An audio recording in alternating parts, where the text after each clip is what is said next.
Hey, what's up, everybody? So this is for the Go Study Group folks. I am trying to build this kind of service here. It's like a Zoom to YouTube service. So basically what I want is we record all of the Go Study groups every Thursday. Shameless plug, they're every Thursday at 10 a.m. US Pacific time. I don't remember what that is on UTC, but go to your time zone calculator of your choice and you can figure it out. So basically, every time there's a meeting, Zoom automatically records that to their cloud service. And then after the meeting is over, the recording stops and Zoom does its processing thing. And eventually, when it's done, it'll send me an email. Actually, I just turned off emails, so it won't send me an email anymore. But it'll be done, and it processes like the chat, the video, of course, just the audio, and I think like one or two more things. And then when it's done, then I have to go in and download it. Sometimes I have to edit it for length because there will be some dead space at the beginning. And then I have to go manually into YouTube under the study group channel. I have to upload it back to YouTube. What else do I have to do? After I upload it back to YouTube, I have to like apply some tags and put in the same like canned description each time. I think that's about it. So today I did it for the last 3 weeks because I'm lazy and haven't really gotten around to it. And it's just busy work that like kind of kills my soul a little bit. But it's important that everyone, if you can't come to the study group, that you can see it. And if you can come to the study group, that you can go back and review it. I do that too. It's really nice to go back and see cool projects that people are working on, or maybe get that reminder of like that blog post or the repo or whatever that they were showing. So we want recordings up on YouTube. I don't want to do all of the busy work to get them up. It's just administrative work that I would love to make a machine do. So I started this repo, public repo, under the Go Study Group organization, just called videos. And I started getting into it. I started getting into the Zoom API. Zoom is like the service, of course, like that's where all those videos get uploaded to. And this API is kind of crazy. It's like a pretty good API. There's great docs. It's like standard REST kind of thing. And I was like, cool, I'm going to write this in Go, obviously. And so I was looking around for SDKs for Go. I found this thing. It is like a pretty good SDK, kind of outdated. It's like almost a year old. And it uses the V1 API. And now apparently Zoom has a V2 API. So I wanted to use that. And I don't think, according to their Go docs, like I searched for webhook and there's no webhook in there.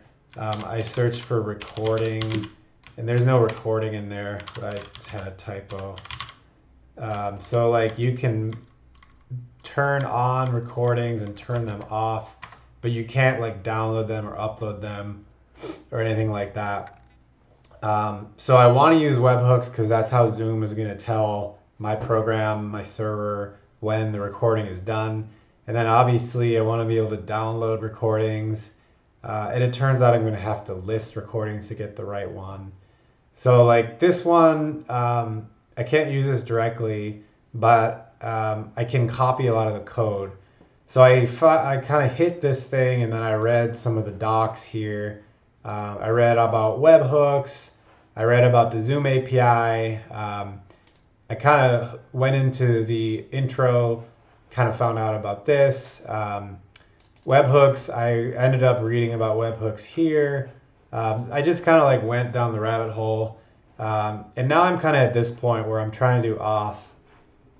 So I wanted to get into it because actually I was already getting into it and I wanted to record some of this stuff because I wanted to get some of this done now.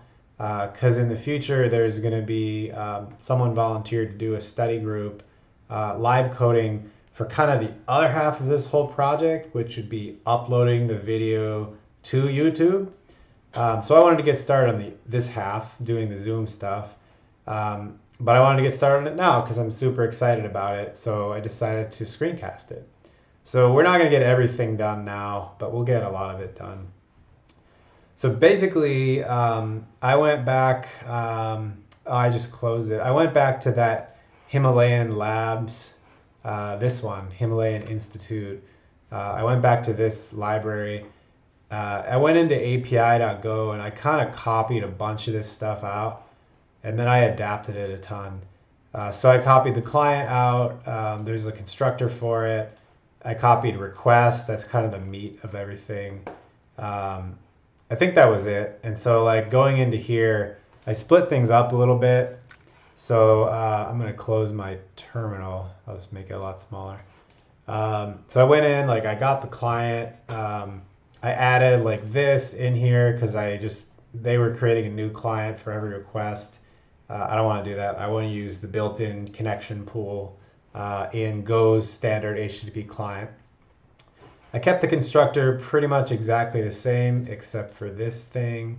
And then I took this thing, let me scroll. I took this thing, this whole function, and I adapted it a ton. So like this is kind of the same. This is using that connection pool. I'm creating the new request. I was doing a GET request. That's why I named it that way. So GET request has no request body.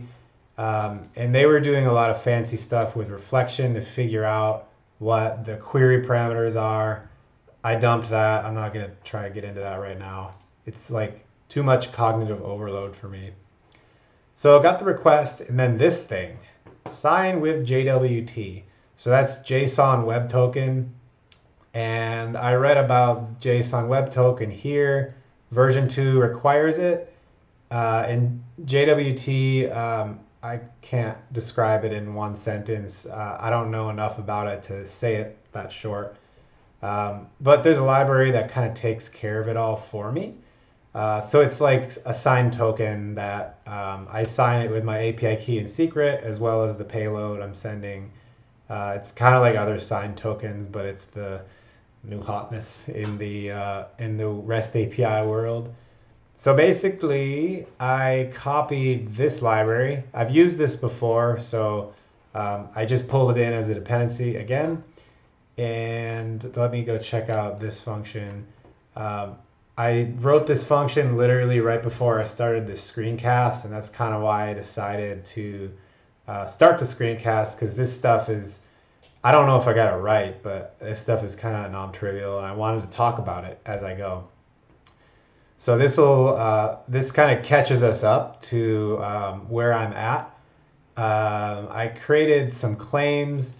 So I go back to the docs here. Basically, they said they're kind of doing like JSON-y kind of stuff. I went down to the Node.js example, and they basically said the payload is there's an expiration and an issuer. So I kind of copied that over into Goland, and issuer, I think they put it as the API key, and then expiration, this was in the JWT Go library docs. Yeah, they just said 1500. So I'm like trying to translate the Node thing over to the Go code. So going back to here, they created an algorithm with the secret. And I think this is where, yeah, this is what I did. So I kind of translated this part into Go. So back here, they created a new token with claims.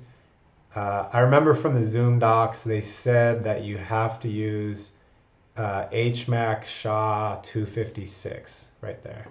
So I made sure to do that. They do it in here too. So I did new with claims here. I passed the claims in because the claims have the API key. And then going back here, I do a signed string call.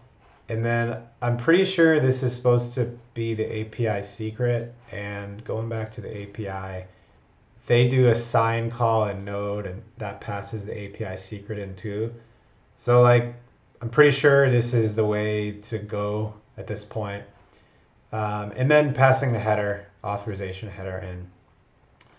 So now we have this like basic function to do GET requests. And then after I sign, I do the request actually itself. And then I'm kind of just taking some shortcuts. I'm like, okay, if we don't get a 200 status code, HTTP status code, fail. If up here the caller can pass in a pointer to like a struct or a map or something that people want decoded from JSON into memory. So if they pass that and it's nil right here, if it's nil, then we don't try to do anything with the response body.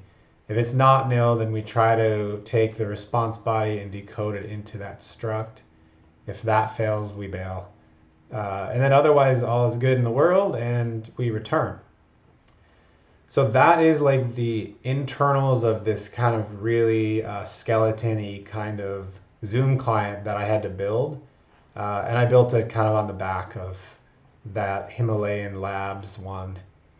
So then bumping back up, I'm going to kind of leave it at this last part for now. Bumping back up to the server that's going to accept those webhooks that I showed before. It's a Buffalo app. And the Buffalo app, if you're not familiar with it, I'll put a link in the show notes to it. But basically, this is like the entry point to the server. Buffalo is an HTTP server that's kind of got some UI stuff. It's almost like Rails, but for Go. And I actually haven't wired up the webhook handler. So I'm just going to do that right now. So app.get. So I'm going to create a handler for a GET request. And I'm going to call this Zoom webhook. And then I'll show the handler in a second. I think it's called Zoom webhook. Is that right? Yes. All right. So this is what a handler looks like. Anything that takes in a buffalo.context and returns an error is a Buffalo handler. And this is the payload for a webhook request body. And that kind of reminds me, I think this is supposed to be a post because there's going to be a request body that comes in.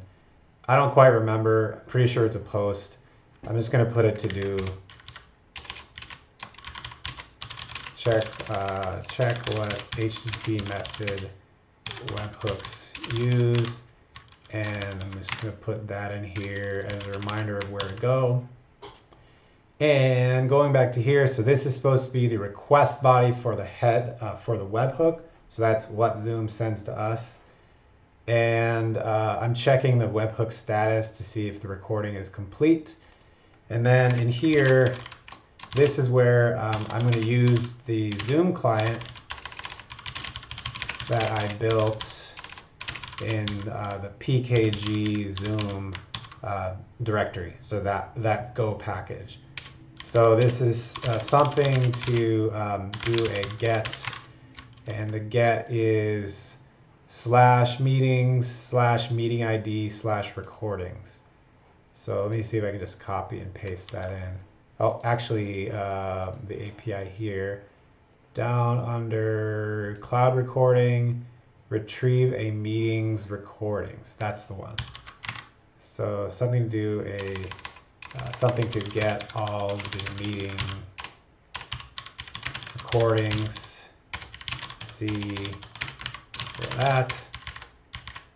And then after that, step 2 would be download or choose it would be the recording for video plus speaker view, because I've seen that on the Zoom UI for downloading recordings.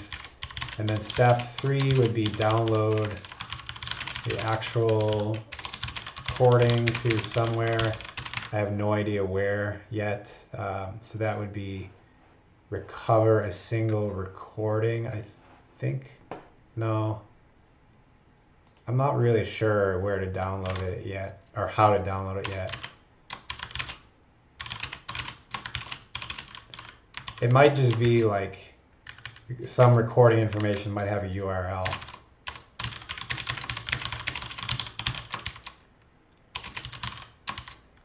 And then step 4, upload it to YouTube.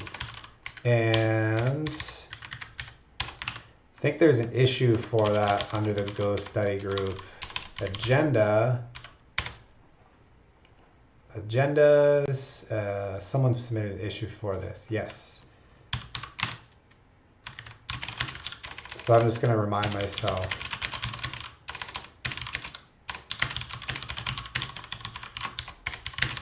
Just remind myself like not to go do that. I'm gonna wait on that to go do it. Someone else is gonna do it for me. And that'll be super cool to see that live coding. All right, so I've got like this webhook handler set up with Buffalo, and I've got like a really skeleton kind of Zoom API client that I think will work with JSON Web Token. So I'm gonna leave it at that for today. I just wanted to show like the start of this. It's super skeleton-y. I haven't tested it at all. But it's a start, and then I'll come back to this on a follow-up screencast. And for that one, hopefully we'll have enough to start testing this thing out. So yeah, that's it for today. This stuff will all be up at Go Study Group, GitHub/GoStudyGroup/videos. And I'll put that in the show notes as well. All right, see everybody on the internet. Take care, guys.